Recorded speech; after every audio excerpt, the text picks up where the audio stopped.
Bonjour mesdames et messieurs et mesdemoiselles. L'accord qui a été signé par Vladimir Poutine et Kim Jong-un le mois de juin dernier, cet accord hautement stratégique de défense mutuelle, est entré officiellement en vigueur, nous informe l'agence de presse gouvernementale nord-coréenne.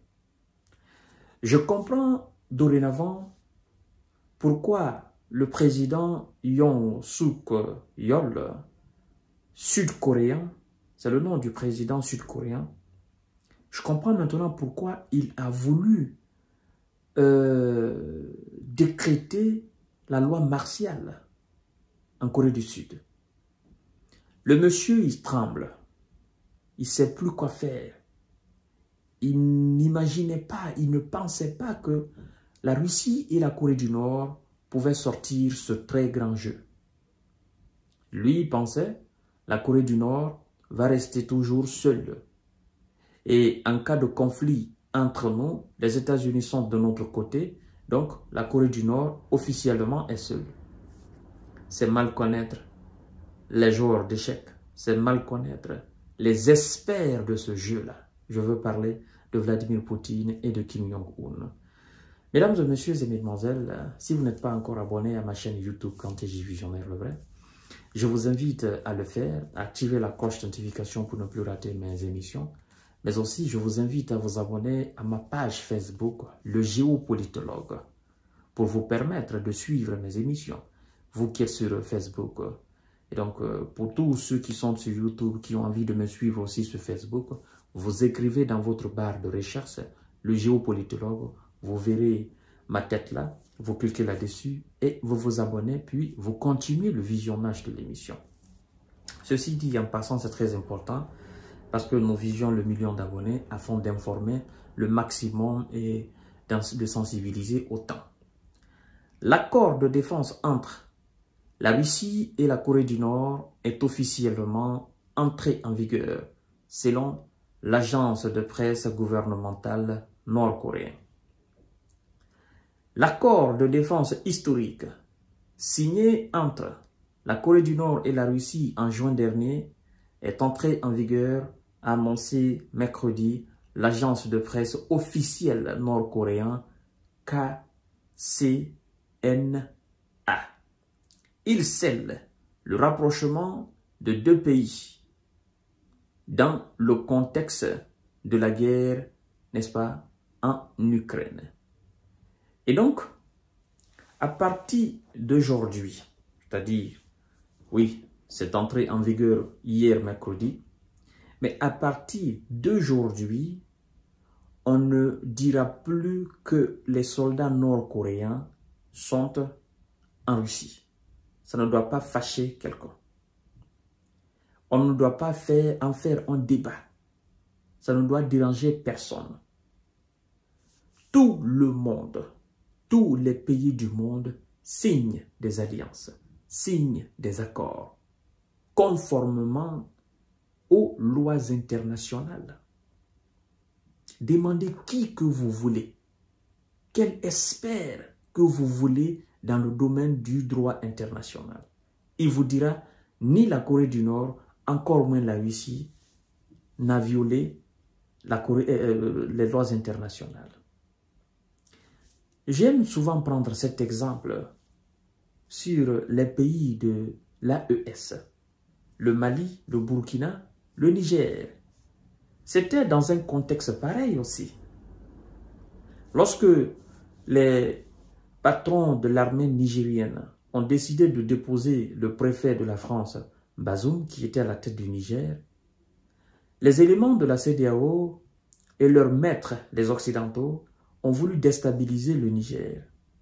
Et rapidement, Assimi Goïta, le capitaine Ibrahima Traoré, ont eu la bonne vision, rapidement, de dire que quiconque s'attaque au Niger, ben, tu auras attaqué le Mali, tu auras attaqué le Burkina. Ils ont signé l'alliance. C'est une alliance de défense au début.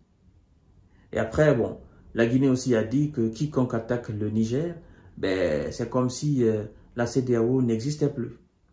Et donc, ces trois pays aujourd'hui, le Mali, le Burkina, le Niger, sont dans une alliance de défense. C'est en train de se transformer en alliance économique aussi.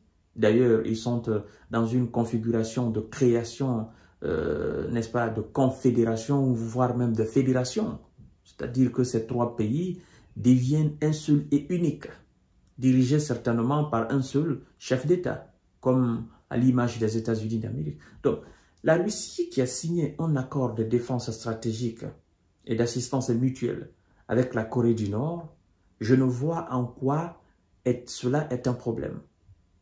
N'est-ce pas?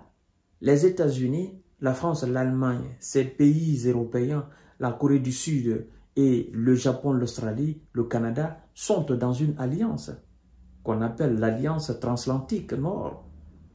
Donc, quiconque aujourd'hui s'attaque au Canada, vous aurez attaqué aux États-Unis, vous aurez attaqué la France, la Grande-Bretagne. Quiconque attaque aujourd'hui la Corée du Sud, le Japon, mais vous vous êtes attaqué aux États-Unis, à la France, à l'Allemagne. Donc ça, ils sont dans une alliance. Et donc, quand la Russie signe une alliance ou un accord de défense, ce n'est même pas d'abord une alliance, mais un accord de défense hautement stratégique avec la Corée du Nord, quiconque s'attaque à la Russie, s'attaque à la Corée du Nord. Quiconque s'attaque à la Corée du Nord, s'attaque à la Russie. Est-ce que ça doit être un problème? Ça ne doit même pas être un sujet de débat. Ça inquiète tout simplement le camp des faiblards. Ceux qui veulent continuer toujours à diviser les gens pour régner. Eux, ils divisent les gens, eux, ils se renforcent. Moi, je suggérerais d'ailleurs à la Corée du Nord, à la Russie, à l'Iran et à la Chine, certainement au Brésil et à l'Afrique du Sud, de faire comme l'OTAN, ou de faire plus que l'OTAN.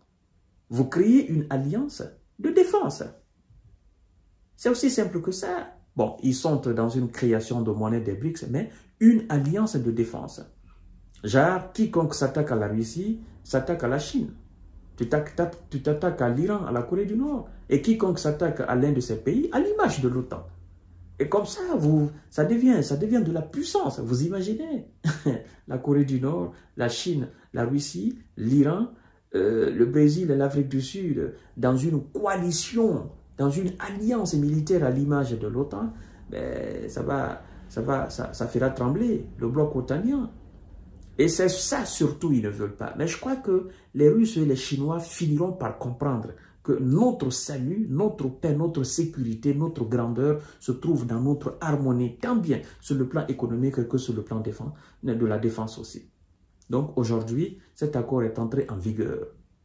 Donc, demain ou après-demain, si quelqu'un s'attaque à la Russie, voire même les soldats ukrainiens qui sont actuellement sur le territoire russe, ben, la Corée du Nord, maintenant, a le droit, a l'obligation de respecter son engagement en envoyant des soldats coréens en terre russe pour aller défendre la Russie.